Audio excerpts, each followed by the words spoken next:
يا أيها الذين آمنوا قوا أنفسكم وأهليكم نارا আল্লাহ তাআলা বলেন, হে ঈমানদার, কু আনফুসাকুম ওয়া আহলিকুম নারা, হে ঈমানদারেরা, তোমরা নিজে জাহান্নামের আগুন থেকে বাঁচো, তোমার অধীনস্থদেরকেও জাহান্নামের আগুন থেকে বাঁচাও। এই আয়াতের মধ্যে যতগুলো মেসেজ পাওয়া যায়, যতগুলো নির্দেশনা পাওয়া যায়, এর মধ্যে অন্যতম একটি নির্দেশনা সন্তান প্রতিপালন।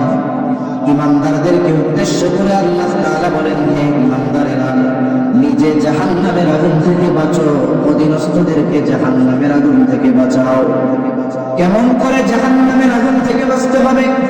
বলে, ঈমান তো এনেছি আল্লাহ তাআলার আদেশ নিষেধ বিধিবিধান মান্য করার মাধ্যমে নিজেকে জাহান্নামের আগুন থেকে বাঁচাতে হবে। আর আমার আপনার অধীনস্থ যারা আছে তাদেরকে দ্বীনের উপরে পরিচালিত করার মাধ্যমে তাদেরকে জাহান্নাম থেকে বাঁচানোর চেষ্টা করতে হবে। এই আয়াতের মধ্যে যতগুলো মেসেজ আমাদের জন্য আছে, এর মধ্যে অন্যতম একটি মেসেজ হলো সন্তানকে দ্বীনের উপরে প্রতিপালন করা, সন্তানের দ্বীনি তারবিয়ত। এই আয়াতে আল্লাহ তাআলা আমাদের জন্য আবশ্যকীয় করে দিয়েছেন। সাথে সাথে রাসূলুল্লাহ সাল্লাল্লাহু আলাইহি ওয়াসাল্লাম বলেন, কুল্লুকুম রাঈন ওয়া কুল্লুকুম মাসউলুন আন রাইয়াতিহি, তোমরা প্রত্যেকেই দায়িত্বশীল, প্রত্যেকেই তার দায়িত্বের ব্যাপারে জিজ্ঞাসা করা হবে। নবীজি সাল্লাল্লাহু আলাইহি ওয়াসাল্লাম বলেন, রাষ্ট্রনেতা একজন দায়িত্বশীল, সে তার দায়িত্বের ব্যাপারে জিজ্ঞাসিত হবে। একজন পুরুষ তার পরিবার পরিজনের ব্যাপারে দায়িত্বশীল, সে তাদের ব্যাপারে জিজ্ঞাসিত হবে।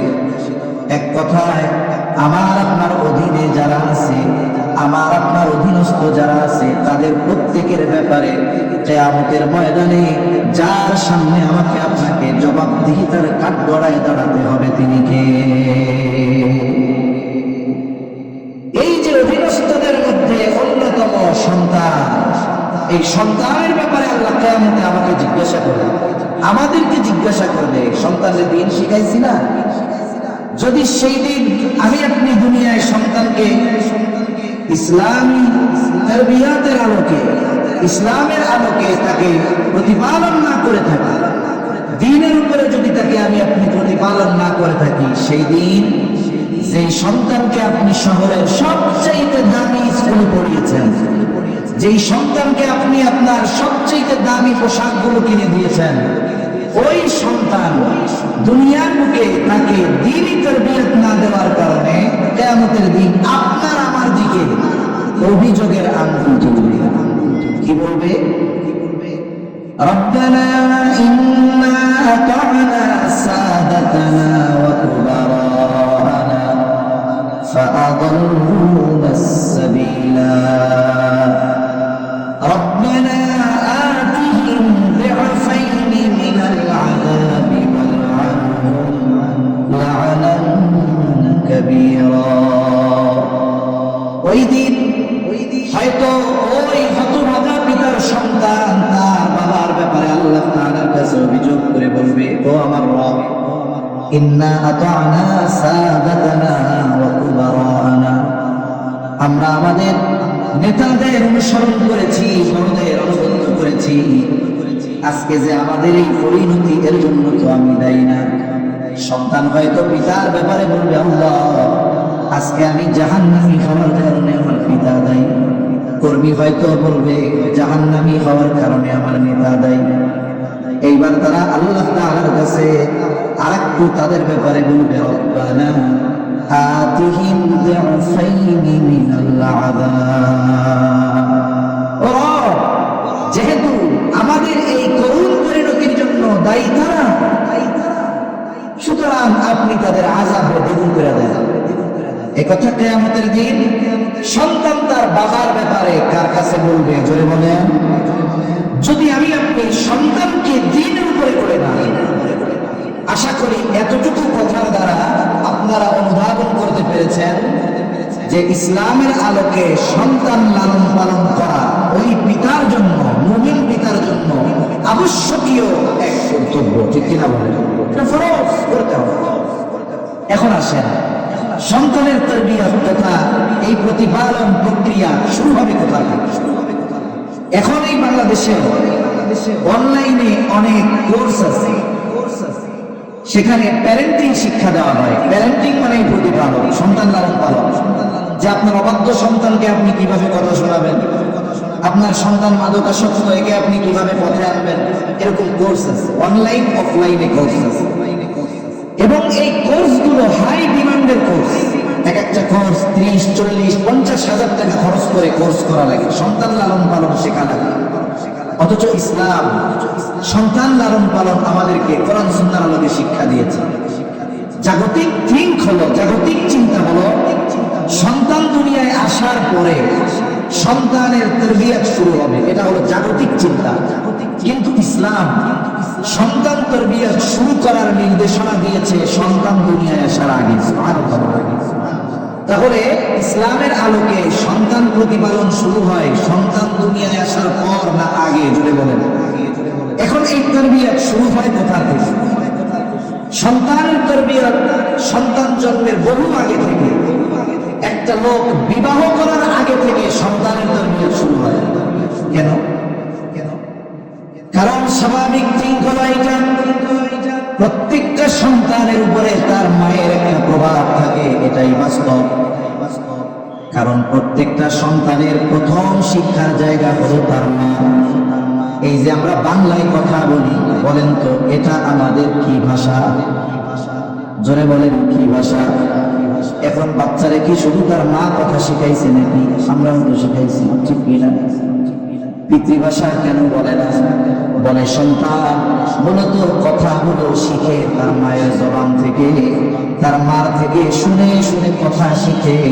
এই জন্য যেই ভাষায় কথা বলে মায়ের থেকে শিখে, ওটাকে পিতৃভাষা বলা হয় না, ওটাকে মাতৃভাষা বলা হয়।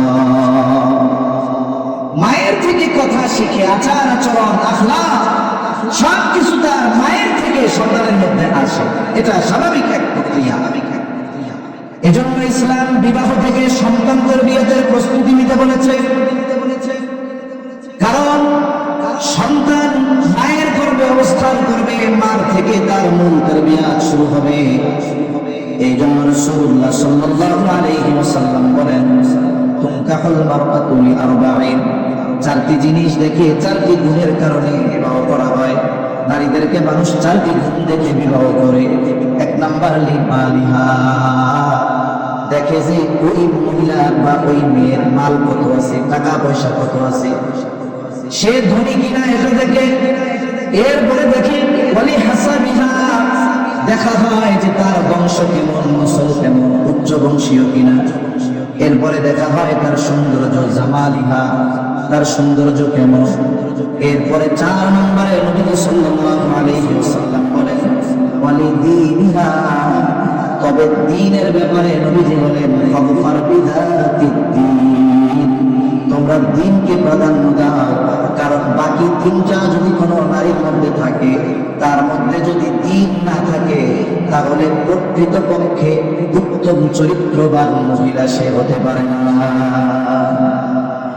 এখন এর বিপরীত, এখন কেউ মাল দেখে, কেউ সৌন্দর্য দেখে, দ্বীনকে বানিয়ে ফেলতে অপশনাল, 4 সাবজেক্ট। ওইটা থাকার না থাক, চেহারা, টাকা আর বংশ ঠিক থাকলে বাকিটা ঠিক হয়ে যাবে, এরকম বলে না? অনেকে মেয়ে সুন্দর আছে, নামাজ কালাম পারে না, তাতে কি শিখায় বলে না? এরকম বলে, কিন্তু দেখা যায় শিখাইতে গিয়া ওইটা তার অবস্থা খারাপ হয়ে যায়। এই জন্য এই 4 গুণ যদি একজনের মধ্যে থাকে, সেটা তো ভালোর উপরে ভালো, কিন্তু বাকি 3টা আছে, দ্বীন নাই, সব জায়গায় গণতন্ত্রের স্লোগান চলে না। যদি এই চিন্তা করি যে 4 ভাগের 3 ভাগ তো তার মধ্যে পাওয়া গেছে, দ্বীন নাই, তাতে বেশিরভাগ গুণ তো আছে, কিন্তু দ্বীন হলো এমন এক গুণ, বাকি 3টা যদি নাও থাকে, ওই মেয়ে যদি দ্বীনদার হয়, তাহলে আশা করা যায় তার সন্তান একজন দ্বীনদার সন্তান হবে, ঠিক কিনা বলবেন? এজন্য সন্তান তরবিয়তের প্রথম ধাপ হলো বিবাহ। এজন্য রাসূল আকরাম সাল্লাল্লাহু আলাইহি ওয়াসাল্লাম বিবাহের ক্ষেত্রে দিনদারিত্বকে প্রাধান্য দিতে বলেছেন। এরপরে বিবাহ সম্পাদন হয়ে গেল, এরপর আল্লাহ তাআলার কাছে নেক সন্তানের জন্য দোয়া করা। সন্তান মাতৃগর্ভে আসার আগে সন্তানের জন্য, নেক সন্তানের জন্য আল্লাহ তাআলার কাছে দোয়া করা, এটা পয়গম্বরদের সুন্নাত, পয়গম্বরদের আমল। নেক সন্তানের জন্য দোয়া করা আল্লাহ কোরআনুল কারীমের মধ্যে দোয়া শিখিয়ে দিয়েছে। আল্লাহ তাআলা শিখিয়ে দেন, রব্বানা হাব লানা মিন আজওয়াজিনা ওয়া যুররিয়াতিনা কুররাতা আ'য়ুন ওয়াজআলনা লিল মুত্তাকিনা ইমামা। আল্লাহ তাআলার কাছে এমন সন্তান স্ত্রী কামনা করা যা আমাদের চক্ষু শীতলকরণের কারণ। এই দোয়া সন্তান দুনিয়া আসার আগেও করতে হবে, পরেও করতে হবে। আবার অনেক সময় বিবাহ হয়েছে, সন্তান হয় না। মূলত বলেন তো, সন্তান দেওয়া না দেওয়ার একমাত্র ক্ষমতা কার? জোরে বলেন কার? আল্লাহ। আল্লাহ যদি চান বুড়াকালেও সন্তান দিতে পারেন, আর আল্লাহ যদি না চান সুস্থ সবল ব্যক্তিকেও সন্তান বঞ্চিত করেন। অনেক সময় অনেকে আবার অতি আবেগে আপ্লুত হয়ে দেখা যায় যে সন্তানের আশায় এমন কিছু কাজ করে বসে যার দ্বারা তার ঈমান নষ্ট হয়ে যাওয়ার মতো অবস্থা হয়ে যায়। করে কি করে না? ওই মাজারে গিয়ে ওই জায়গায় গিয়ে মানত করবে, বাবার কাছে চাইবে, কিন্তু সন্তান দেওয়ার ক্ষমতা কার? আল্লাহ রাব্বুল আলামিন বলেন, ইয়াহাবু লিমান ইয়াশাউ ইনাসান ওয়া ইয়াহাবু লিমান ইয়াশাউ যুকুর আও ইউযাওwijuhum যুকরানা ওয়া ইনাসা ওয়া ইয়াজআলু মান ইয়াশাউ আকিমা। আল্লাহ তাআলা যাকে চান তাকে ছেলে সন্তান দেন, আল্লাহ তাআলা যাকে চান তাকে কন্যা সন্তান দেন, আবার যাকে চান আল্লাহ তাআলা উভয়টাই দেন। আবার আল্লাহ তাআলা যাকে চান ওয়াজআলু মান ইয়াশাউ আকিমা। ডাক্তার কোনো রোগ ধরতে পারে না, বলে আপনারা তো সুস্থ, আমি কি করব? সব ঠিক তো আল্লাহ চায় না, এই জন্য সন্তান হয় না। আছে না নাই? এই জন্য সন্তান যদি না হয় চাইবো কার কাছে? জোরে বলেন। সাথে সাথে আল্লাহ তাআলার কাছে দোয়া অব্যাহত রাখতে হবে। পয়গম্বর আলাইহিস সালাম অনেক সন্তানের জন্য আল্লাহ তাআলার কাছে দোয়া করছে। হযরত জাকারিয়া আলাইহিস সালাম বার্ধক্যে উপনীত হয়ে গেছে, স্ত্রীও বুড়া হয়ে গেছে, সন্তান হয় না। ওনার কাছে যে মারিয়াম আলাইহিস সালামকে রেখে আসা হয়েছিল, ওনার জন্য বাইতুল মুকাদ্দাসে আলাদা কামরা আল্লাহ তাআলা এক নিদর্শন মারিয়াম আলাইহিস সালামের জন্য বিশ্ববাসীর কাছে প্রেরণ করবেন। এটা আল্লাহর ইচ্ছা ছিল। পিতাবিহীন গর্ভে সন্তান, গর্ভে যখন সন্তান আছে স্বাভাবিক ডাক্তার কি বলে? ভালো কিছু ভালো ভালো খাওয়াইবে, বলে না এরকম? যে মা যখন খাবে এর থেকে গর্ভের বাচ্চা পুষ্টি লাভ করে। এখন তো খাবার ভালো দরকার। মারিয়াম আলাইহিস সালামের গর্ভে সন্তান। মাঝে মধ্যে জাকারিয়া আলাইহিস সালাম মারিয়াম আলাইহিস সালামের ঘরে যায়। যখনই যায় তখনই গিয়া দেখে অনেক রকমের ফল, যেটা যেই সিজনে পাওয়া যায় না ওই সিজনে সেই ফল। শীতের ফল গরমে, গরমের ফল শীতে। এই দৃশ্য দেখার পর জাকারিয়া আলাইহিস সালামের অন্তরের মধ্যে একটা কথা আসলো, আহারে, যে আল্লাহ গরমের ফল শীতের সময় খাওয়াইতে পারে, শীতের ফল গরমে খাওয়াতে পারে, সেই আল্লাহ আমাকেও গুনাহকালে সন্তান দিতে পারে। এখন ওনার মনের মধ্যে এই চিন্তা আসছে, ওই রুমের মধ্যে যাইয়া এই চিন্তা আসছে, ওই জায়গায় দোয়া করা শুরু করছে। আল্লাহ তাআলা সেই দোয়ার খবর জানায় দেন, হুনালিকা দাআ জাকারিয়া রাব্বাহু ক্বালা রাব্বি হাব লি মিন লাদুনকা যুররিয়াতান তাইয়্যিবাতান ইন্নাকা সামিউদ দুআ। ওই জায়গায় জাকারিয়া আলাইহিস সালাম রবের নিকটে দোয়া করে বলে, হে আমার রব, আমাকে আপনারা নিকট হতে পবিত্র বংশধর দান করেন, তাহলে পবিত্র সন্তান, নেক সন্তান। জাকারিয়া আলাইহিস সালাম যার কাছে চেয়েছেন তিনি কে? উনি তো বুড়া, কিন্তু যখন দেখছি গরমের ফল শীতে, শীতের ফল গরমে, তাহলে এই আল্লাহ যুবকাল লাগবে না, পুরাকালেও সন্তান দিতে পারে, এই আশায় দোয়া করছে। আল্লাহ তাআলা ওনারে একটা নেক সন্তান দান করেছে, ইয়াহইয়া আলাইহিস সালাম। মুসলিম মিল্লাতের পিতা ইব্রাহিম আলাইহিস সালাম দোয়া করছে পুরাকাল, 90 এর কোটায় বয়স, কোন তাফসীরে আসছে 86 বছর বয়সে আল্লাহ ওনারে সন্তান দিয়েছে। কি দোয়া করেছে? রব্বি হাবলি মিনাস সালিহিন, আয় আল্লাহ আপনি আমার একটা নেককার সন্তান দান করেন। মুফাসসিরিনে কেরাম বলেন আল্লাহ তাআলার কাছে ছেলে সন্তান কামনা করা এটা ইব্রাহিম আলাইহিস সালামের সুন্নাত। এখন আপনি চাইছেন ছেলে, আল্লাহ দিয়েছে মেয়ে, মুখটারে পেঁচার মতো বানানো যাবে নাকি? জোরে বলেন যাবে? কারণ আগেই বলছি ছেলে হোক মেয়ে হোক, যিনি দেন তিনি কে? তার মানে আল্লাহর ফয়সালার ব্যাপারে আমি এত চাইছি ছেলে, দিছে মেয়ে, কারণ চাইছি কার কাছে? জোরে বলেন না কার কাছে? এ আল্লাহর নাম নিতে কষ্ট হইতেছে, তাকবীর দেন, নারায়ে তাকবীর, নারায়ে তাকবীর, নারায়ে তাকবীর। তাহলে আল্লাহর কাছেই তো ছেলে চাইছি, যে আল্লাহর কাছে ছেলে চাইছি সে আল্লাহই মেয়ে দিছে, তাই রাগ হওয়ার কোনো সুযোগ আছে? সুযোগ নেই। ইব্রাহিম আলাইহিস সালাম দোয়া করেছে রব্বি হাবলি মিনাস সালিহিন, আমাকে একজন নেককার সন্তান দেন। আল্লাহ তাআলা জবাব দেন ফাবাশশারনাহু বিগুলামিন হালিম, আমি তাকে একজন সহনশীল সন্তানের সুসংবাদ দিলাম। সুবহানাল্লাহ। বয়স কত তখন? 86। আল্লাহ সন্তান দিছে একটা, এই সন্তানকে আল্লাহ বলছেন হালিম, আমি তাকে সহনশীল একটি সন্তান দান করলাম। এই সহনশীলতা এই সন্তানের মধ্যে ক্ষুদ্র বয়সে কতটুকু ছিল সেটা আল্লাহ জানায় দেন। ফালাম্মা বালাগা মা'হু السعي قال يا بني إني أرى في المنام أني أذبحك فانظر ماذا ترى قال يا أبت افعل ما تؤمر ستجدني إن شاء الله من الصابرين। ইব্রাহিম আলাইহিস সালামের সন্তান ইসমাঈল আলাইহিস সালাম যখন পিতার সাথে চলার মতো বয়স হয়েছে, বিভিন্ন কাজে বাবারে সহযোগিতা করতে পারে।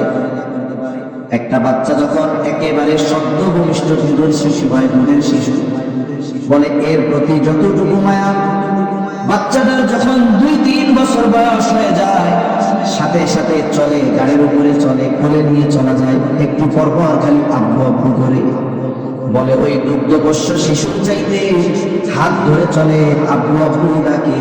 এই ধরনের সন্তানদের প্রতি মায়া মহাব্বত বেশি হয় না কম হয়? সন্তান যখন চলতে পারে সাথে, এইরকম এক বয়স আল্লাহ তাআলা ওই যে বলছে আপনারে তো হালিম এক সন্তান দিছি, এটা কেমন হালিম এবার এটার পরীক্ষা দেখেন, আপনারে সহ পরীক্ষা নিতেছি। এইবার আল্লাহ তাআলা ইব্রাহিম আলাইহিস সালামকে স্বপ্নে দেখাইলেন। স্বপ্নে দেখছে যে তিনি তার সন্তানকে জবাই করতেছে। সন্তানের কাছে আয়েশা ইব্রাহিম আলাইহিস সালাম বলতেছে ইয়া বুনাইয়া ইন্নী আরা ফিল মানাম, হে আমার বৎস, আমি স্বপ্নের মধ্যে দেখলাম আন্নী আযবাহুকা, যে আমি তোমারে জবাই করতেছি। তার মানে তোমারে আমি জবাই করতেছি, স্বপ্নে দেখলাম। ইসমাঈল আলাইহিস সালাম পয়গম্বরের সন্তান, স্বপ্ন আমরা দেখতেই পারি, কিন্তু ওই সাথে চলা বালক এখনই বুঝতে পারছে যে আমার বাপ যে স্বপ্ন দেখছে এটা সাধারণ স্বপ্ন না। কারণ নবীদের স্বপ্ন হলো ওহী, নবীদের স্বপ্ন হলো আল্লাহ তাআলার পক্ষ থেকে প্রত্যাদেশ। ছেলেও বুঝতে পারছে এটা নিছক কোনো স্বপ্ন নয়, বরং আমাকে জবাই করার আদেশ যিনি দিয়েছেন তিনি কে? ইব্রাহিম আলাইহিস সালাম বলতেছে আমি তো স্বপ্নে দেখছি তোমারে জবাই করতেছি, ফানজুর মাযা তারা, এখন তুমি এই ব্যাপারে কি বলো, তোমার মতটা কি, তোমার সিদ্ধান্তটা কি? যদি বলতো যে আব্বা এই কাজটি কোনো বাপ ছেলের সাথে করে, এটা কি কোনো কাজ হলো? যদি বলতো, বলেন তো ইব্রাহিম আলাইহিস সালাম তাহলে বলতো নাকি যে তাহলে থাক জবাই টবাই করার দরকার নেই? করতো? ইব্রাহিম আলাইহিস সালাম তো তার সিদ্ধান্ত এটা, কিন্তু সন্তানকে জিজ্ঞাসা করে সন্তানের মনোভাবটা তিনি একটু বুঝতে চান। আল্লাহ বলছে সংবাদ দিছি ফাবাশশারনাহু বিগুলামিন হালিম, সহনশীল এক সন্তানের সুসংবাদ আমি তাকে দিলাম। কেমন সহনশীল সন্তান? সহনশীলতা হলো এমন এক গুণ, অনেকগুলো গুণের সমন্বয় একটা গুণ। সন্তান সহনশীল, জবাব দিয়ে দিল ক্বালা ইয়া আবাতি ফাআল মা তু'মার সাতাজিদুনি ইনশাআল্লাহু মিনাস সাবিরিন। হে আমার পিতা, আপনি যেই ব্যাপারে আদিষ্ট হয়েছেন, যেই ব্যাপারে আপনি আল্লাহর পক্ষ থেকে নির্দেশনা প্রাপ্ত হয়েছে, আপনি এটা করেন। ইয়া আবাতি ফাআল মা তু'মার, আপনাকে যা আদেশ করা হয়েছে আপনি সেটা করেন, আমারে জবাই করেন, টেনশন করেন না। সাতাজিদুনি ইনশাআল্লাহু মিনাস সাবিরিন, যে আপনি আমাকে ধৈর্যশীলের অন্তর্ভুক্ত পাবেন। এই যে এমন এক সন্তান, এটা ইব্রাহিম আলাইহিস সালামের দোয়ার ফসল। কিসের ফসল? জোরে বল, জোরে জোরে, কিসের ফসল? দোয়ার ফসল। এই জায়গায় সন্তান আছে কাদের কাদের? একটু হাতে চালা দেন। যাদের যাদের সন্তান আছে, ছেলে হোক আর মেয়ে হোক, আপনার না সন্তান দুনিয়ায় আসার আগে আল্লাহর কাছে এই দোয়াটা করছেন, এরকম দুই একজন আছেন? মিথ্যা কথা করেছেন? আলহামদুলিল্লাহ, দুই তিনজন পাইছি, আমার হাত, মাশাআল্লাহ। তাহলে দেখুন, ইব্রাহিম আলাইহিস সালাম সন্তান দুনিয়ায় আসার আগে আল্লাহ তাআলার কাছে দোয়া করছে কি? যে আমার একটা নেককার সন্তান। সন্তান দুনিয়ায় আসে নাই, কিন্তু এই দোয়া করাটাও সন্তান তরবিয়তের অন্যতম একটি গুরুত্বপূর্ণ অংশ, যার প্রমাণ আমরা পেয়েছি পয়গম্বর আলাইহিস সালামের থেকে, জাকারিয়া আলাইহিস সালাম থেকে, আমাদের মুসলিম মিল্লাতের পিতা ইব্রাহিম আলাইহিস সালাম থেকে। এজন্য সন্তানদের জন্য আমরা দোয়া করব। যাদের হয় নাই সেও দোয়া করবে, যাদের হয়েছে সন্তানের জন্য সেও দোয়া করবে। এই সন্তানের জন্য দোয়া করার শিক্ষা আল্লাহ দিয়েছেন। পয়গম্বর আলাইহিস সালাম আমাদেরকে সন্তানদের জন্য দোয়া করা শিখিয়েছেন। তাহলে তারবিয়াতের প্রথম অংশ কি? একজন নেককার মেয়েকে বিবাহ করা। দুই নম্বর, সন্তান দুনিয়ায় আসে নাই, কিন্তু আগের থেকেই সন্তানের জন্য নেক দোয়া করতে থাকা, আল্লাহ তাআলার কাছে নেক সন্তান চাওয়া। এরপরে সন্তান দুনিয়ায় আসলো, আসার পরের তারবিয়া কি? সন্তানের হুকুম সমূহ যেগুলো আছে, হকগুলো তো আদায় করবে, এজন্য কি করণীয় আছে? এটাকে আমরা তিন ভাগে ভাগ করব। অল্প সময়ের মধ্যে কথা শেষ করে দিতে হবে, কারণ সবাই উপস্থিত। প্রথম বিষয়টা হলো সন্তান তারবিয়াতের মৌলিক যে বিষয়টা, সেটা হলো তাওহীদ ও ঈমানের ভিত্তি সুদৃঢ় করতে হবে। আমাদের যে সন্তানেরা দুনিয়া আসছে, শিশু মননে ঈমানের বীজ, তাওহীদের বীজ বপন করে দিতে হবে। আমি আপনি যদি অপেক্ষায় থাকি, সন্তানের বয়স তো 3 বছর 4 বছর, ওটা তো নাবালক, আল্লাহ তো ওর কোনো পাপ লেখে না, তাহলে আমরা তো বাড়াবাড়ি করে লাভ কি? 12 বছর হোক, এরপরে নামাজ শিখাবো, এরপরে দিন শিখাবো না। যদি এই চিন্তা যদি কেউ করে সন্তানকে রেখে দেয়, তাহলে ওই কুমারের মতো হয়। কুমার যে হলো মাটি দিয়ে জিনিসপত্র বানায়, আছে আপনাদের এদিকে? এই মাটিকে আগে নরম করে, কত প্রসেসিং করার পরে একটা চাকার মধ্যে, চাকার উপরে মাটিটাকে রেখে তার হাতের নৈপুণ্যতাকে কাজে লাগিয়ে মাটি দিয়ে কত সুন্দর সুন্দর জিনিস তৈরি করে, ঠিক কিনা বলেন? যে এই নৈপুণ্যতার অধিকারী নয়, তাকে যদি সুন্দর মাটি দেওয়া হয়, আমার দিয়ে যদি কেউ হুজুরে গ্লাস বানায় দেন, আমার দ্বারা সম্ভব? কেন না? বলে ওই কাজ করার যোগ্যতা আমার মধ্যে নেই। কুমার যদি তার হাতের নৈপুণ্যতা প্রদর্শনের মাধ্যমে মাটির সুন্দর সুন্দর তৈজসপত্র বানাতে চায়, তবে মাটিটা নরম হতে হবে। ওই কুমার যত অভিজ্ঞতা সম্পন্ন হোক না কেন, যদি কুমারের সামনে শক্ত মাটি এনে দেওয়া হয়, সে যতই চেষ্টা করুক না কেন, তার যতই অভিজ্ঞতা থাকুক না কেন, ওই শক্ত মাটি দিয়ে একটা গ্লাসও সে বানাতে পারবে না। কুমার ওই সময় কেন বানাতে পারে? বলে ওই সময় মাটিটা নরম থাকে, এই জন্য। শিশুদের মনের অবস্থা এরকম কাদার মতো, ছোটবেলায় যেই ছাঁচে তারে গড়বেন বড় বড় বড় তাই হবে। শিশুদের মন হলো পাথরের মতো, লেখার ক্ষেত্রে শেখানোর ক্ষেত্রে পাথরের মতো। পাথরে যেমন খোদাই করলে মুছে যায় না, শিশু মরণে যদি তাওহীদ আর ঈমানের বীজ বপন করে দেওয়া যায়, ওর সামনে যত ফিতনা আসুক না কেন, ও কখনো বেঈমান হবে না। ঠিক কিনা বলেন?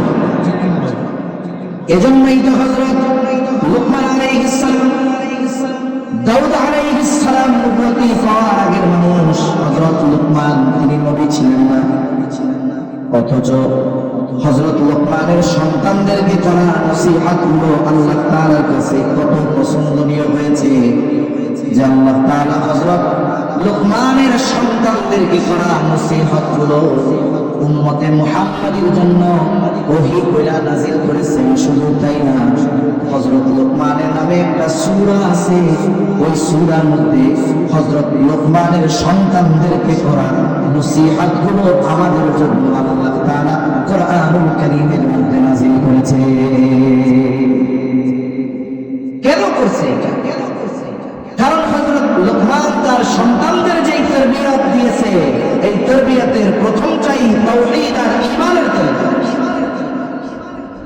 আল্লাহ রাব্বুল আলামিন সূরা লুকমানের মধ্যে বলেন, وَإِذْ قَالَ لُقْمَانُ لِابْنِهِ وَهُوَ يَعِظُهُ يَا بُنَيَّ لَا تُشْرِكْ بِاللَّهِ إِنَّ الشِّرْكَ لَظُلْمٌ عَظِيمٌ। হযরত লুকমান তার সন্তানকে বলতেছে, আল্লাহ তাআলা বলেন তার সন্তানকে, হযরত লুকমান তার নিজ সন্তানকে ওয়াজ করতেছে, ওহুয়া ইয়াইবুহু, সন্তানকে ওয়াজ করতেছে, ইয়া বুনাইয়া লা তুশরিক বিল্লাহ, হে আমার বৎস তুমি আল্লাহ তাআলার সাথে শিরক করো না। এই যে তাওহীদের শিক্ষা, আল্লাহর একত্ববাদের শিক্ষা, তারবিয়ত সন্তানকে দিচ্ছে হযরত লুকমান। কেন শিরক করবা না? ইন্নাশ শিরকা লাযুলুম আযীম, কারণ শিরক হলো মহাজুলুম, মহা অন্যায়। আল্লাহ তাআলার সাথে শিরক করা এটা শুধু জুলুম না মহাজুলুম? জোরে বলেন, কি জুলুম? মহাজুলুম, আল্লাহর সাথে শিরক করা।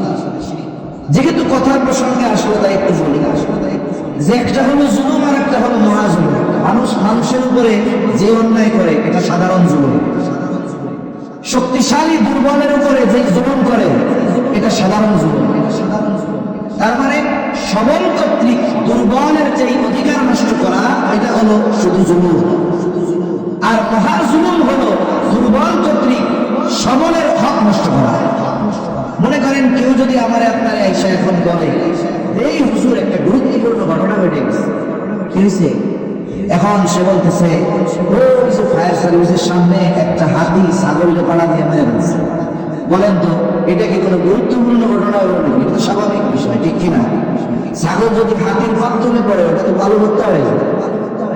কিন্তু কেউ যদি এসে বলে, হুজুর ঘটনাটা একটা ব্যতিক্রম, কি হয়েছে? ছাগলের লাথি মেরে হাতি মেরে ফেলছে। ঘটনা ঘটছে কি?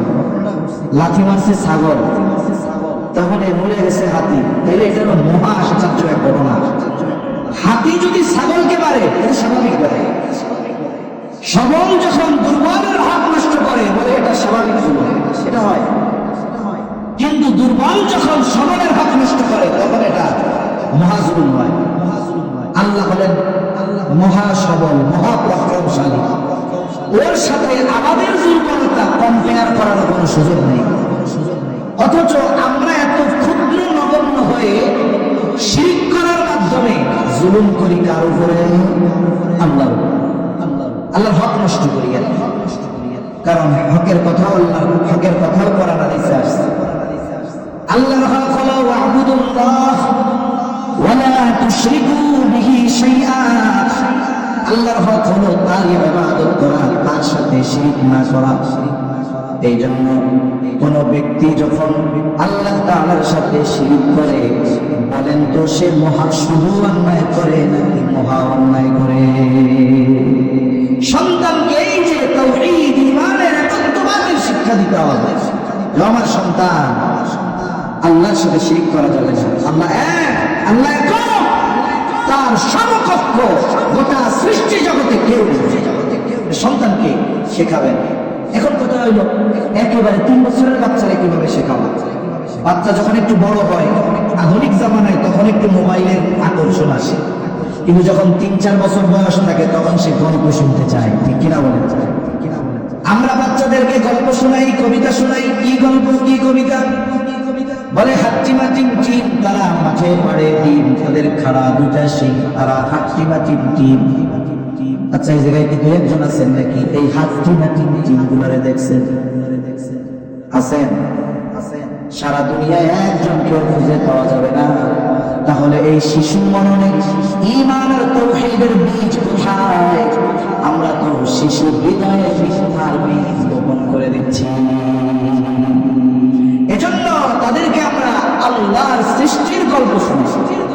আল্লাহ তাআলা কেমনে এই দুনিয়া সৃষ্টি করছে, মানুষ কেমনে সৃষ্টি করছে, কি জন্য আল্লাহ আমাদেরকে সৃষ্টি করেছে, এই গল্পগুলোর মাধ্যমে আমরা আল্লাহর পরিচয় তার সামনে বারবার তুলে ধরব। কারণ আল্লাহর সৃষ্টি নিয়ে আলোচনা করলে ওর জায়গায় আল্লাহর পরিচয় পাওয়া যায়। কোন ব্যক্তি যদি আল্লাহর সৃষ্টি নিয়ে চিন্তা করে, ফিকির করে, তাহলে ওই জায়গায় সে আল্লাহর পরিচয় পেয়ে যাবে। ঘুমানোর আগে বাচ্চারা গল্প শুনতে চায়, নবীজির সিরাত থেকে গল্প শোনান, নবীজির শৈশবকালের গল্প শোনান। ছোট ছোট বাচ্চাদেরকে নবীজি ওই এতিম সময়, যখন তার মাও নাই বাবাও নাই, ওই সময়ের গল্পগুলা বললেন। আপনার আমার কঠোর হৃদয়ে ওই কথাগুলো রেখাপাত না করতে পারে, কিন্তু ছোট্ট বাচ্চাদেরকে একটু হৃদয় দিয়ে বলেন, দেখবেন ওর চোখের কোণায় রহমতের নবীর মায়ায় পানি ছলছল করতেছে, ঠিক কিনা বলেন? এই যে সিরাতের গল্পগুলো তারা শোনায় ঘুম পাড়ায়, নবীর সাথে পরিচয় করায় দেন, আল্লাহর সাথে পরিচয় করায় দেন। তারপরে শেখান যে কোনো কিছু আল্লাহর কাছে চাইতে হয়, কোনো কিছু চাইতে হয় আল্লাহর কাছে। তুমি যদি ভবিষ্যতে কোনো কিছু করতে চাও, বলা তো যায় না কি বিপদ আছে, তুমি এই জন্য ইনশাআল্লাহ। এখন তুমি কালকে স্কুলে যাবা, কেউ যদি জিজ্ঞাসা করে তুমি বলবা ইনশাআল্লাহ যাবো। এই যে আল্লাহর সাথে তার পরিচয় ঘটায় দেওয়া হচ্ছে, শিশু মননে আল্লাহর নাম, আল্লাহর পরিচয়ের বীজ যখন রোপণ করে দেওয়া হচ্ছে, আশা করা যায় ঈমানের গাছ রোপণ হবে। তো আজ অথবা কাল ওই গাছ ফল দিবে ইনশাআল্লাহ, ঠিক কিনা বলেন? এজন্য ছোটবেলা থেকেই সন্তান তরবিয়তের অন্যতম অংশ আমরা বানাবো, যে তার ঈমান আর তাওহীদকে সুদৃঢ় করব তার হৃদয়ের মধ্যে। এরপরে সাথে সাথে নৈতিক শিক্ষা ও চরিত্র গঠনের মেহনত করতে হবে।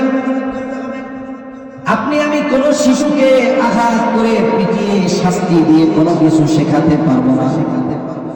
বলে শিশুদের ক্যারেক্টারটা এক ধরনের বানরের মতো। উপমা দেওয়া ঠিক হইল না, তবে একটা গল্প বলবো, এই জন্য বললাম।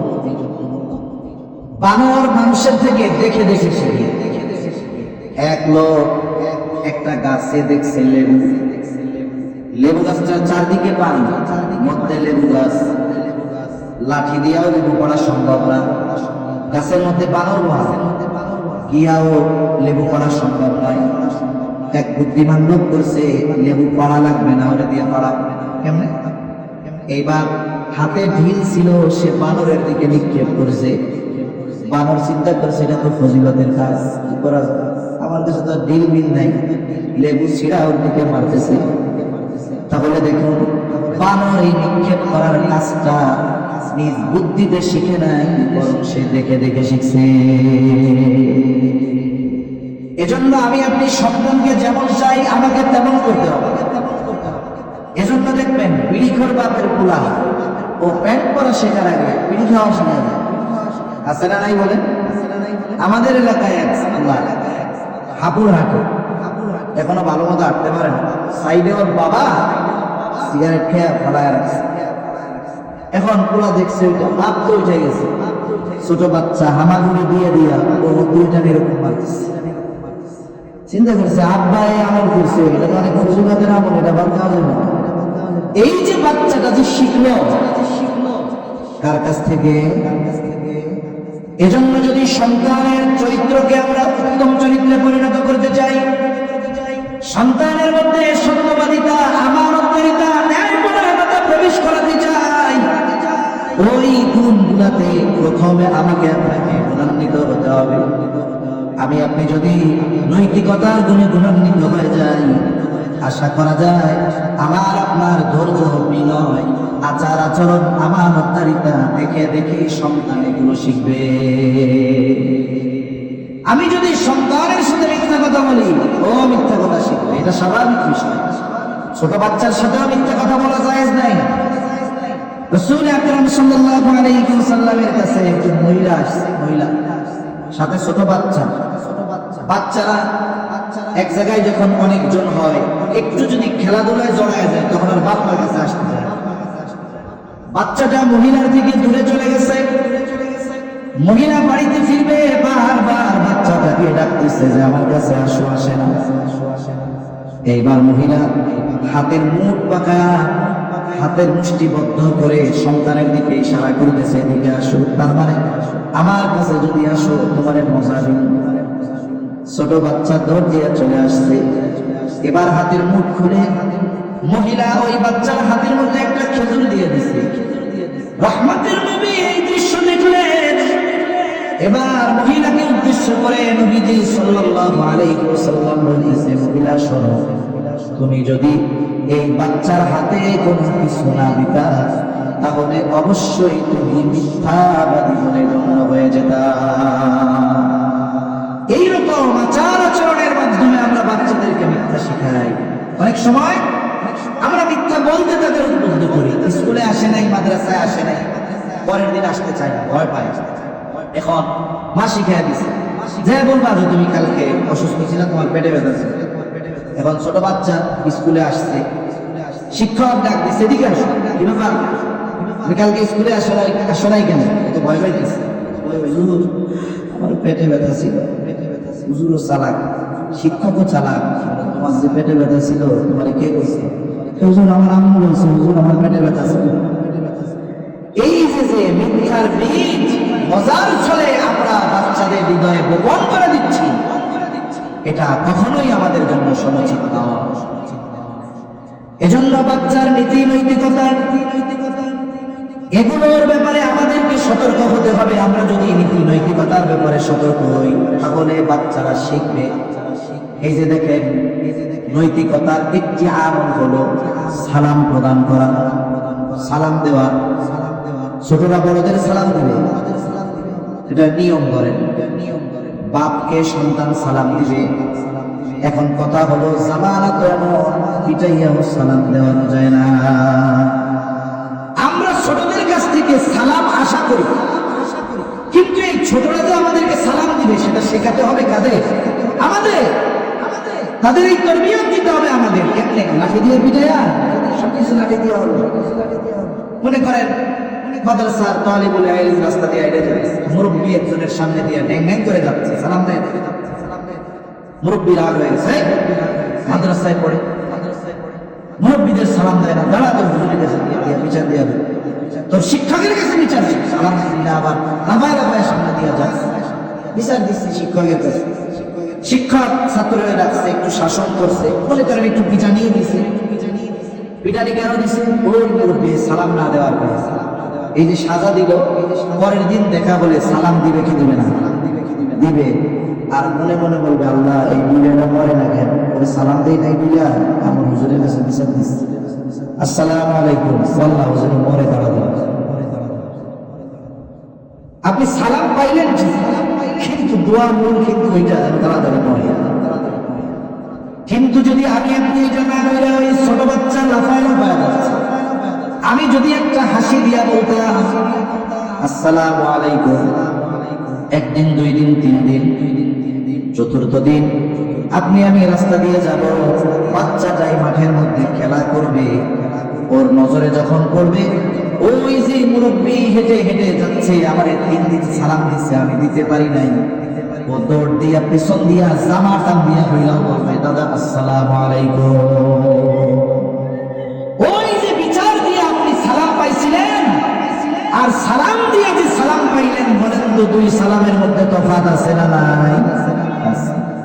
সেজন্য সন্তান তরবিয়তের সিস্টেম ভিন্ন। ছোট বাচ্চাদেরকে সব সময় পিটায় শেখানো যায়। এজন্য আমি আমার বাসায় যখন যাব, ঘরে ঢুকতে সালাম দিব। বেটারা অনেক সময় মনে করে মহিলাদের সালাম দিব, ইজ্জত থাকবো। আরে বাইরের মহিলাদের সালাম দেওয়ার দরকার নাই, আপনার ঘরের মহিলাদের সালাম দেন। আপনার ওয়াইফকে সালাম দেন, বোনকে সালাম দেন, মাকে সালাম দেন। ছোট্ট বাচ্চা দরজা খুলে দিচ্ছে, এই ছোট বাচ্চাকে আপনি সালাম দেন। একদিন দেখবেন আপনি ঘরের কলিং বেল দিয়েছেন, ঘরে ঢুকে আপনি তারে সালাম দিছেন, ও রাগ হয়ে যাবে, বলবে আপু তুমি বাইরে যাও, আবার কলিং বেল দাও, আমি দরজা খুলবো, আগে সালাম দিব, কিন্তু তুমি আমাকে আগে সালাম দিতে পারবা না। এই শিক্ষাটা আমি আপনি তাকে শাস্তি দিয়ে শেখাতে পারবো না, এটা শেখাতে হবে আমার আপনার আচরণের মাধ্যমে। এরপরে তৃতীয় বিষয় যেটা, দ্বীনি শিক্ষা ও ইবাদতের প্রতি তাকে আগ্রহী করে দেবে।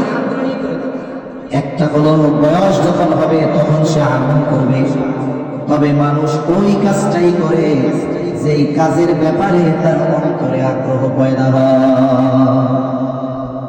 শিশু মননে ইবাদতের আগ্রহ জাগ্রত করতে হবে আগে। ছোটবেলায় জোর করে আপনি আমি তাকে ইবাদত করতে পারবো না, কিন্তু ছোটবেলায় ইবাদতের আগ্রহ তার অন্তরে জাগ্রত করে দেওয়া যেতে পারে। এর অনেক পদ্ধতি আছে। যেমন আপনি তাকে নামাজ শেখাবেন। নামাজ হাদিস, তোমাদের সন্তানদের 7 বছর বয়সে নামাজের আদেশ দাও, 10 বছর বয়সে নামাজ না পড়লে কোরআন পড়ো, আর 10 বছর বয়সে বাচ্চার বিছানাটা আলাদা করে দাও। এখন 7 বছর বয়সে নামাজের আদেশ, কোন জিনিসের আদেশ করার আগে ওই জিনিসটাকে শেখাতে হয়। 7 বছরে যদি আদেশ করতে হয়, 5 বছর থেকে তাকে শেখাতে হবে। নামাজ শেখাবো কেমনে? আমরা তো নফল সুন্নাত সব মসজিদের মধ্যে পড়ি, বাচ্চারা ঘরে থাকে।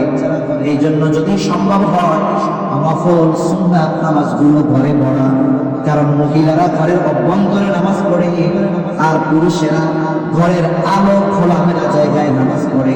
কারণ ঘরে যদি ছোট বাচ্চা থাকে, 2-3 বছরের বাচ্চা, দেখবেন ওর বাবা যদি নামাজে দাঁড়ায়, ওর দাদা যদি নামাজে দাঁড়ায়, ওর সারা গায়ে কোনো পোশাক নাই, ও উলঙ্গ, টুপিও খুঁজে পায় না। যখন টুপি পায় না, দেখা যাবে রান্নাঘর থেকে তরকারির বাটি মাথায় দিয়ে এসে ঠিক কিনা বলো? এই যে আল্লাহু আকবার বলা শিখলো, আপনার আমার সাথে সেজদা দেওয়া শিখলো, পিতা নয় বরং সে দেখে দেখে শিখলো। এই ইবাদতের আগ্রহ বাচ্চাদের মধ্যে দেখে দেখে পয়দা। এজন্য বাচ্চারা যখন একটু বড় হয়, 4-5 বছর হয়, মসজিদে নেওয়ার অভ্যস্ত হয়। আমাদের দেশের অবস্থা হলো, বাচ্চারা একটু মসজিদে গিয়ে যদি চেঁচামেচি করে, নামাজের খুশু নষ্ট হয়ে যায়, ঠিক না? সামনের কাতারে অনেক মসজিদে অনেক মুসল্লি থাকে, কারো ছোট বাচ্চা যদি পিছনে একটু চেঁচামেচি করে, সালামটা ফিরে আস্তে আস্তে স্লো মোশনে তাকায়, ওই ক্লাবগুলারে প্যারেডটা ধরে নিয়ে এসে সেই হ্যান নামাজের খুশু নষ্ট হয়ে গেল। আচ্ছা বলেন তো, নামাজ কি শুধু স্বাভাবিক সময়? যদি কোনোদিন জিহাদের ময়দানে যেতে হয়, নামাজ আছে না নাই? এখানে একদল পাহারা দিবে আর একদল নামাজ পড়বে। ওই সময় তো তলোয়ারের বিষয়, এখন তো মারবে একটা এখন বলবো। তা আমি চিন্তা করি, ওনার যদি পোলাপানের কেরানিতে নামাজ নষ্ট হয়ে যায়, তাহলে যদি বোন পাশে পড়ে, তাহলে তো পায়খানা করে দেবে হয়ে যাবে, ঠিক কিনা বলেন? বাইতুল্লাহ দেখবেন, হারামাইনে মক্কা মদিনায় এসো, আরবের মসজিদগুলো ছোট ছোট বাচ্চারা দৌড়াদৌড়ি করে। আচ্ছা আপনি গাছ লাগাইছেন, বাগান, কিন্তু কোনো পাখি কোনোদিন আসে না। এই বাগানের আসল মজা পাওয়া যাবে? কিচির মিচির আওয়াজের কারণে মজা পাওয়া যাবে। এজন্য যেই বাচ্চা বুঝে একেবারে ছোটটা না, 5-6 বছর বয়স, ওকে মসজিদে আনার অভ্যস্ত হয়, তাহলে কি হবে? একটা সময় 7 বছরে নামাজের আদেশ করা লাগবে না, ও পাক্কা নামাজি হয়ে যাবে ইনশাআল্লাহ। এইভাবে বাচ্চাদেরকে ইবাদতের প্রতি আগ্রহী করে দিলাম। ছোট বাচ্চা রোজা ফরজ হয় নাই, রোজা রাখতে হবে। আলহামদুলিল্লাহ, আমাদের আজকের মাহফিলের অন্যতম আলোচক, বাতিলের আতঙ্ক, মুফতি লুৎফর রহমান ফরায়েজি হাফিজাহুল্লাহ ভাই চলে আসছে। আমি আর অল্প সময়ের মধ্যে আমার কথাগুলো শেষ করে দিচ্ছি। তাহলে যেই বাচ্চা 6 বছরের নামাজে অভ্যস্ত হয়ে গেছে, পরে 7 বছরের নামাজের জন্য আদেশ করে লাগবে। এই পরিবেশের একটা বিষয়। এই জন্য মাদ্রাসায় যারা পড়ে দেখেন, অনেক সময় 5 বছরের বাচ্চার নামাজের একাগ্রতা দেখে আমাদের লজ্জা লাগে। ছোট বাচ্চা কত সুন্দর ইবাদত করতেছে। এজন্য সন্তান প্রতিপালনের অন্যতম একটি বিষয় যে সন্তানকে ইবাদতের প্রতি আগ্রহী করে তোলা, সাথে সাথে দ্বীনি শিক্ষার ব্যবস্থা করা। দ্বীনি শিক্ষার ব্যবস্থা করা। আগে তো মাদ্রাসা মানে আমরা বুঝতাম যে মাদ্রাসায় পড়বে শুধু সবচাইতে ব্রেন খারাপ যেটা এইটা, আর সবচাইতে গরিব মানুষ যেটা, তার সন্তানটাকে মাদ্রাসায় দিবে।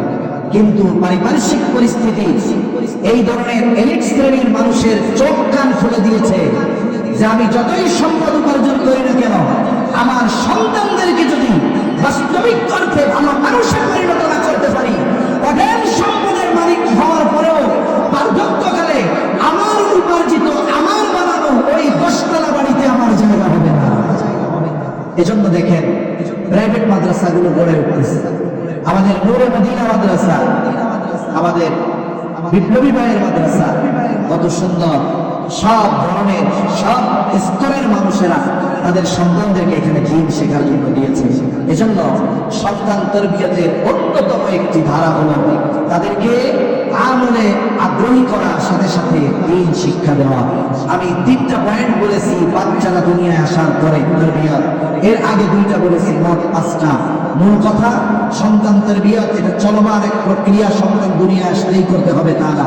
1 নাম্বার, বিবাহের সময় একজন উত্তম মা নির্বাচন, এটা হলো সন্তানের তরবিয়তের প্রথম ধাপ। দ্বিতীয়, বিবাহের পরে নেক সন্তানের জন্য দোয়া করা। তৃতীয়ত, সন্তান দুনিয়ায় ভূমিষ্ঠ হওয়ার পর কিছু হুকুক আছে, এগুলো আদায় করার পরে 3 নম্বরে যে বিষয়টা, যখন সে একটু বড় হবে তার তাওহীদ ও ঈমানকে সুদৃঢ়করণের ব্যবস্থা গ্রহণ করা। 4 নম্বর, নীতি নৈতিকতা আদর্শের উপরে গড়ে তোলার ব্যবস্থা করা। 5 নম্বর, ইলমে দ্বীন ও ইবাদতের প্রতি তার আগ্রহ সৃষ্টি করা। যদি এই কাজগুলো আমরা করি, তাহলে ওই সন্তান আল্লাহ প্রদত্ত এমন একটি নিয়ামত আমার আপনার জন্য হবে, যেই সন্তান আমার জন্য দুনিয়া আখিরাতে সম্মানের কারণ হবে ইনশাআল্লাহ। আল্লাহ সুবহানাহু ওয়া তাআলা আমাদের কথাগুলো বুঝবার তৌফিক দান করেন। আমিন। ওয়া আখিরু দাওয়ানা আলহামদুলিল্লাহি রাব্বিল আলামিন। ইয়া আইয়ুহাল্লাযীনা আমানু কু আনফুসাকুম ওয়া আহলিকুম নারা وقودها الناس والحجارة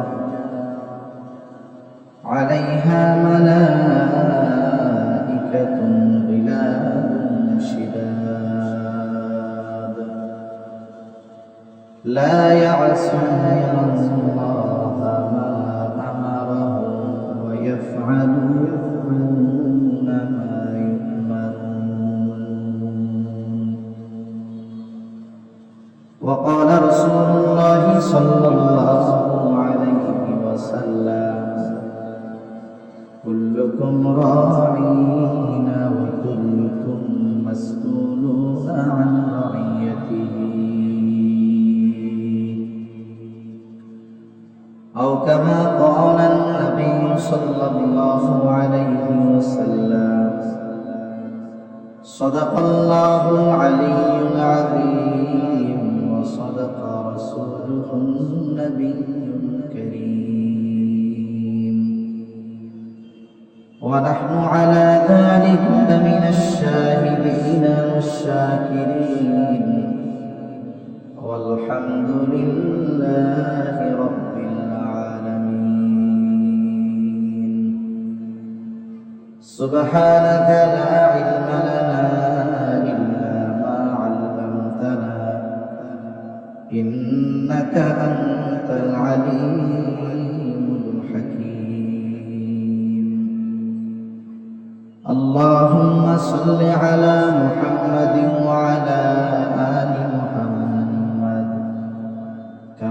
صليت على إبراهيم وعلى آل إبراهيم إنك حميد مجيد اللهم بارك على محمد وعلى آل محمد كما باركت على إبراهيم وعلى آل إبراهيم إنك حميد مجيد لا إله إلا الله زبان খুলে আমরা একটু জিকির করি লা ইলাহা ইল্লাল্লাহ লা ইলাহা ইল্লাল্লাহ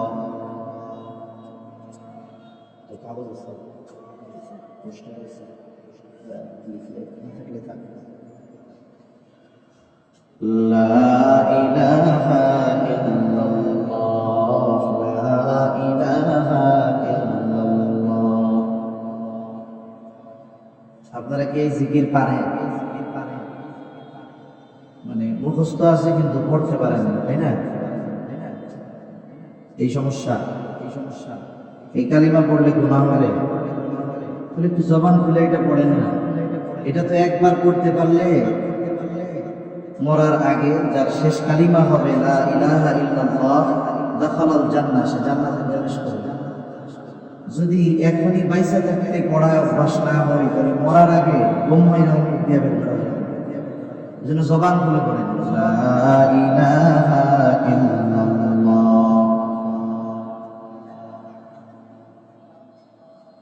লা ইলাহা ইল্লাল্লাহ লা ইলাহা ইল্লাল্লাহ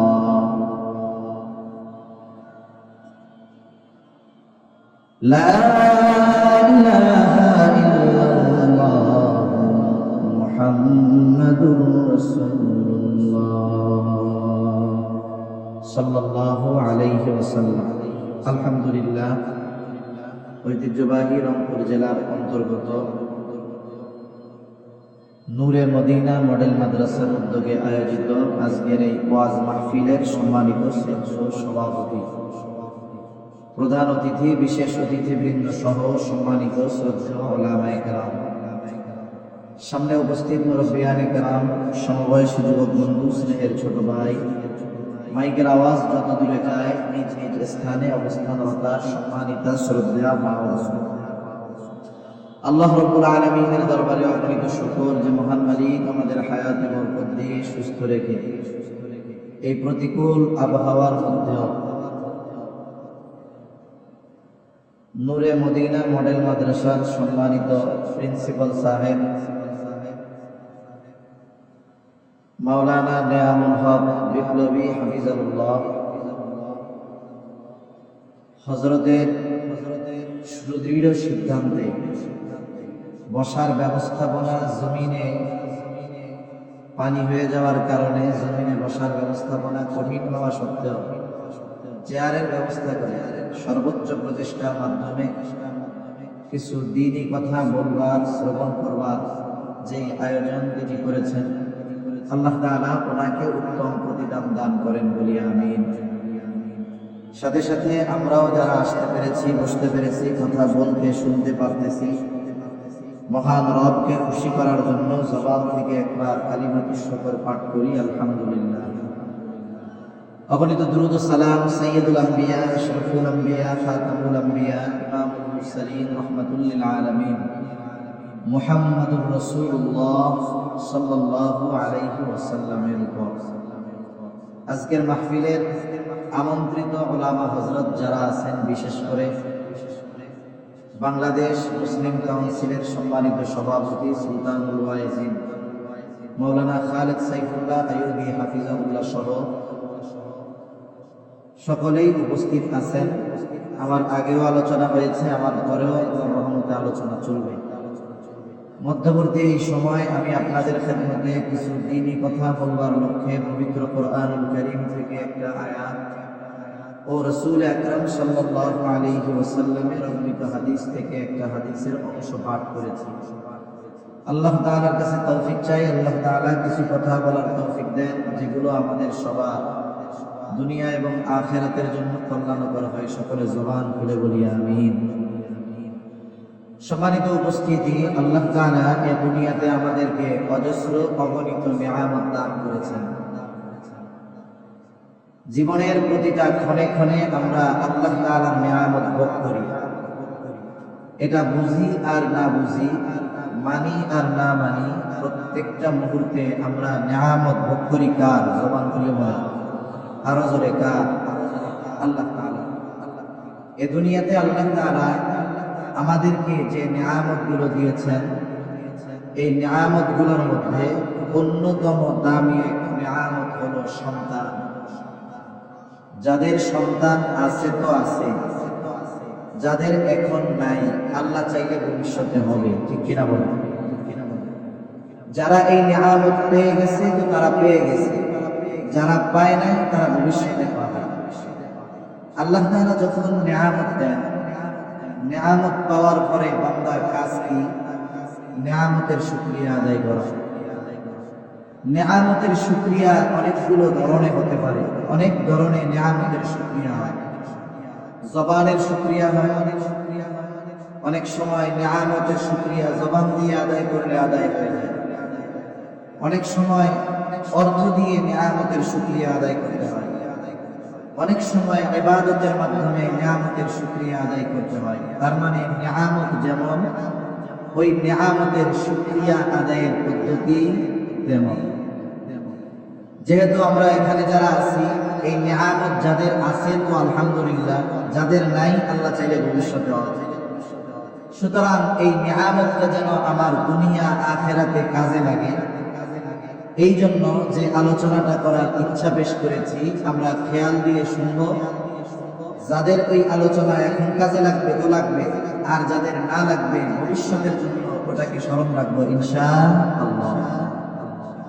তাহলে আল্লাহ প্রদত্ত সবচেয়ে নিয়ামত গুলার মধ্যে অন্যতম এক নিয়ামত হলো সন্তান।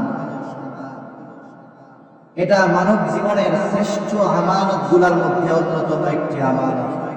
এটা যেমন নিয়ামত, অনুরূপ ভাবে এটা এই সন্তান আমাদের কাছে আমানত। কিন্তু অধিকাংশ মানুষ সন্তানকে মনে করে জীবন পরিচালনার, জীবন চক্রের একটা মাধ্যম। যেমন একজন মনে করে যে আমি এখন উপার্জন করি, আমার মা বাবা বৃদ্ধ, আমি তাদেরকে খাওয়াই, তারা যখন মারা যাবে আমি বৃদ্ধ হব, আমার সন্তান আমাকে উপার্জন করে খাওয়াবে। এই দৃষ্টিকোণ থেকে অনেক মানুষ সন্তানকে শুধুমাত্র দুনিয়ায় এটিএম বুথের মতো মনে করে, যে জীবন পরিচালনার এক চক্র এরকম। আমি বুড়া হব, আমার ছেলেরা উপার্জন করে খাওয়াবে, তারা বুড়া হবে, তার ছেলেরা উপার্জন করে খাওয়াবে। বলুন তো আল্লাহ তাআলা কি সন্তান শুধু এই কারণেই দান করছেন নাকি? আরো অনেক কারণ আছে। এরপরেও আমরা দেখি এই দুনিয়াতে অনেক অভিভাবক আছে যাদের তার সন্তানদের ব্যাপারে এই অনুযোগ, এই অভিযোগ যে সন্তানেরা তাদের হক আদায় করে না, সন্তানেরা তারা বার্ধক্যে উপনীত হয়েছে, তাদের জন্য কোনো ধরনের ব্যবস্থাপনা গ্রহণ করে না, বরং তারা সন্তানদের থেকে অবহেলার শিকার। এই যে পিতামাতা সন্তানের কাছ থেকে যে অবহেলার শিকার হয়, এটার অন্যতম কারণ হলো সন্তানের তারবিয়াত তথা সন্তানকে যথাযথভাবে লালন পালন না করা। আমাদের দেশে এক শ্রেণীর মানুষ আছে, সন্তান লালন পালন করলে তারা বুঝে যে সন্তানের জীবনের যত চাহিদা আছে সব পূরণ করে। তারা মনে করে যে সন্তানকে ভালো স্কুলে পড়ানো, ভালো মাদ্রাসায় পড়ানো, এটাই মনে হয় সন্তান প্রতিপালন, সন্তান লালন পালন। হ্যাঁ, যদিও সন্তানের সব খরচ বহন করা, তাকে ভালো প্রতিষ্ঠানে পড়ানো, এটা সন্তান প্রতিপালনের খুব ছোট্ট একটা অংশ। কিন্তু সন্তান প্রতিপালন পরিপূর্ণভাবে এর দ্বারা আদায় হয়ে যায় না। যদি পরিপূর্ণভাবে কোনো ব্যক্তি সন্তান তারবিয়াতে ব্যর্থ হয়, ফলাফল কি হতে পারে? ফলাফল হতে পারে যে ওই সন্তানের হাতে মা বাবার নৃশংস মৃত্যু পর্যন্ত হতে পারে, ঠিক কিনা? হতে পারে।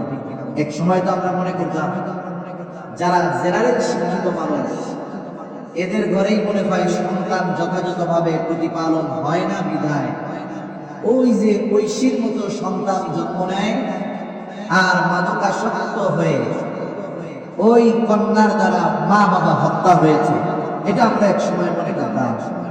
কিন্তু এটা মনে করার আর সুযোগ নাই। এখন তো আমাদের সামনে এই বিষয়টা চলে আসছে। একজন আলেম সে তার সন্তানকে সঠিকভাবে প্রতিপালন না করার কারণে ওই সন্তানের হাতে নৃশংসভাবে তার হত্যার শিকার হওয়া লাগছে, এমনও নজির আমাদের দেশে ঘটতেছে, ঠিক কিনা বলে? এজন্য কোনো পিতা চায় না, হোক সে আলেম হোক সে গায়রে আলেম, যে সে তার সন্তানের দ্বারা কোনো ধরনের খারাপ আচরণের শিকার হবে, এটা কোনো অভিভাবক পশ্চিমকালেও আশা করে।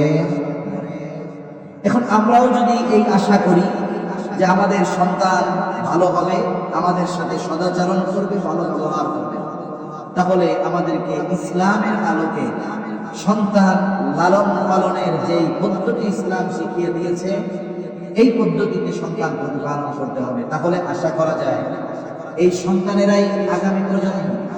কারণ জাতি গঠনের জন্য ব্যক্তি দরকার। এখন এই ব্যক্তিগুলো যদি পরিপূর্ণভাবে মনুষ্যত্বহীন হয় তাহলে ওই জাতি পশুর চাইতেও নিকৃষ্ট হবে। ওই জাতি এই দুনিয়ায় প্রতিনিধিত্ব করতে পারবে না, একটা অসুস্থ জাতিতে পরিণত হবে, ঠিক কিনা বলেন? এজন্য সম্মানিত উপস্থিতি, ইসলাম দুনিয়ার কল্যাণের কথা, আখিরাতের কল্যাণের কথা মাথায় রেখে সন্তান প্রতিপালনের পদ্ধতি ইসলাম আমাদেরকে জানিয়ে দিয়েছে। বর্তমান সময় এক চ্যালেঞ্জের যুগ। এই যুগে ইসলাম সন্তান প্রতিপালনে আমাদের কি দিক নির্দেশনা দিয়েছে, সাথে সাথে বর্তমান সময়ের যে চ্যালেঞ্জ আমরা কিভাবে সন্তানদের ক্ষেত্রে মোকাবেলা করব, এই বিষয় নিয়ে কিছু মুযাকারা আমি আপনাদের সাথে করব ইনশাআল্লাহ। কারণ একটা ব্যক্তির যদি অঢেল সম্পদ থাকে, তার সন্তান যদি মাদকাসক্ত হয়, ওই অঢেল সম্পদ তাকে শান্তি দিতে পারে না। আর এক ব্যক্তির জাগতিক সম্পদ নাই, কিন্তু তার দুইটা সুসন্তান আছে। এই ব্যক্তির হয়তো থাকার মতো ঘর নাই, তিন বেলা ভালো খাওয়ার তৌফিক নাই, কিন্তু এই নেক সন্তান তার আত্মার প্রশান্তির কারণ হয়, ঠিক কিনা বলেন?